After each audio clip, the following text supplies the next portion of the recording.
Hey guys, welcome back. We're looking at something a little bit different today.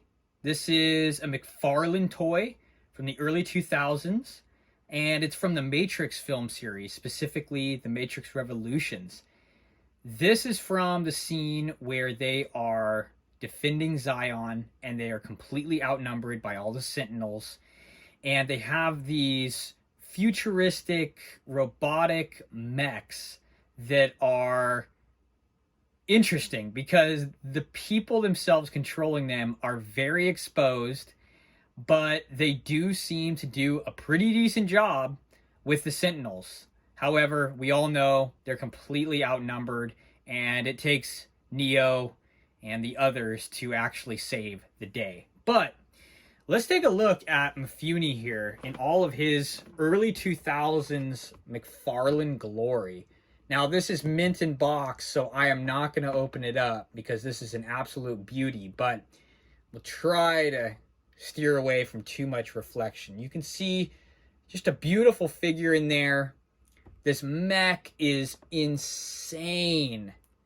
You know, the weapons, the ammo chains, all the mechanisms in there.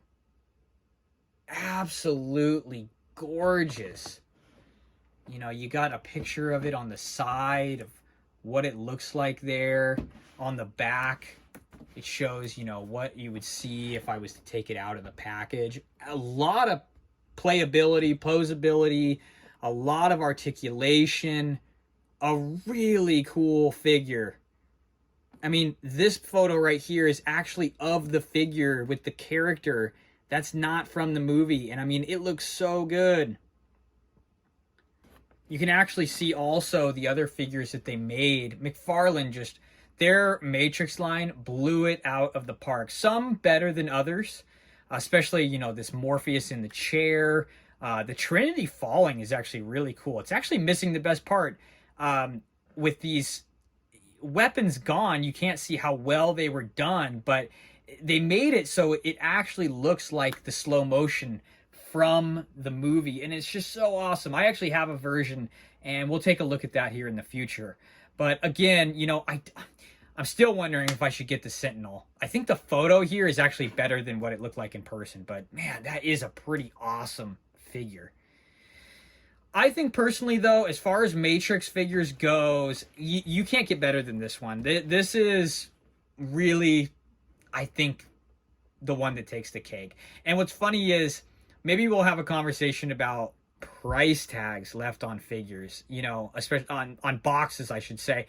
You know, do you take it off? Do you leave it? I was always so anti-price tag, but then, you know, I just started thinking about the nostalgia that they actually hold, especially with like Toys R Us, in this case, KB Toys.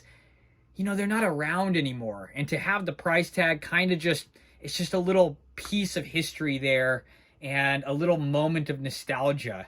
You know, this was $29.99, and obviously it went on sale at some point, and then now these have skyrocketed. So I can guarantee that the price I paid is not what it once was. But I mean, it even has the date. This was on April 3rd of 2004. How cool is that? Almost 20 years old in KB's Toys. I'm going to leave that on there. Super awesome figure. McFarlane, one of the absolute best, still is. I think that early 2000s era, though, when they were on a, you know, in a league of their own, no competitors like NECA and even Hasbro, you know, blown out of the park as much as they were, you just couldn't compete. Now, there's definitely competitors out there, but this is the best era, one of the best movies, and one of the coolest toys in my collection. We'll take a look at some more Matrix stuff here in the future. So if you liked what I have shown you here, please like and subscribe. We'll see you tomorrow.